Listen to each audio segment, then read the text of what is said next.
Oilada qadrini, hurmatini topa olmayotgan xotin-qizlar juda ham ko'paygan hozirgi davrda. Bu sababi o'zlarini qadrlamasliklari, ya'ni kelin bo'lib tushgan kundan boshlab ular qo'llagan strategiya noto'g'ri bo'lgan. Qaranglarda, oddiy kichkina misol qilaman. Eslatib o'taman, bu mavzu oilada hurmatini topa olmayotgan kelinlar, opa-singillarimiz xususida.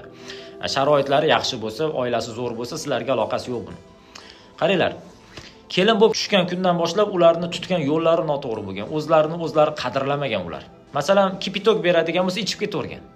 U istagini aytish kerak edi. Men ko'k choy ichardim, qora choy ichardim, limon choy ichardim deb o'zini istagini bildirmaganda ichib ketavergan.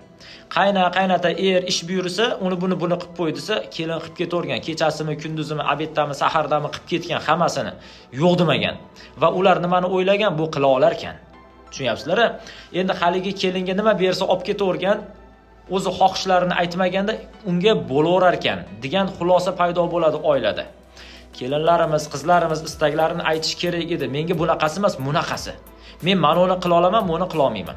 Men charchadim, buni sal turib qilaman, ozroq dam olay degan gaplarni ishlatishganda, ular o'zini qadrlaganda oilada boshqalar ham buni ko'tara oladigan yukini yuklar edi. Biznikilar nima qiladi? Yaxshi ko'rinay, yaxshi taassurot qoldiray deydida, hamma narsani qilib ketaveradi. Nima bersa yeb ichib ketaveradi, nima olib bersa qanoat qilib ketaveradi. Bu albatta zo'r sifat.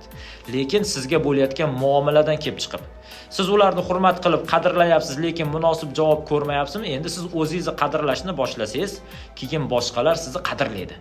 Biznikilar nima qiladi-da, rozi hamma narsaga. Bu o'sha kelin bo'lib tushgan paytdagi masala. Endi siz 5-6 yil o'tib, hozir ancha eskirgan bo'lsangiz, endi foydasi yo'q. Chunki ular siz haqingizda xulosa qilib bo'lgan. Bunga bo'laveradi, bu qila oladi deydi-da, sizni mana shunga yarasha sizga yuk berishadi, sizni ishga buyurishadi yoki sizga mana shu narsalarni ravo ko'rishadi. Demoqchimanki, o'zingizga yaxshi narsalarni ravo ko'rsangiz, o'zingizga yaxshi narsalarni ilinsangiz, mana shu narsani bildiring. Menga bunaqasi emas, bunaqasi, men buni qila olaman, buni qila olmayman degan gaplarni ayta olishligingiz sizni oiladagi urvingizni, darajangizni belgilab beradi. Nimani bo'lsa qilib ketaversangiz, nimani bo'lsa yeb, kiyib ketaversangiz, o'sha gap bunga bo'laveradi, bu qila oladi deydida, sizga hamma narsani yuklab qo'yishadi. Demoqchimizki, hamma narsa boshidan o'zingizni qadrlayotgansiz, keyin atrofdagilar sizni qadrlashadi. Agar gapim to'g'ri bo'lsa, bitta like bosib qo'yasizlar. Agar noto'g'ri gapirgan bo'lsam, bemalol kommentariyada haqorat qilmasdan fikringizni bildirishinglar mumkin.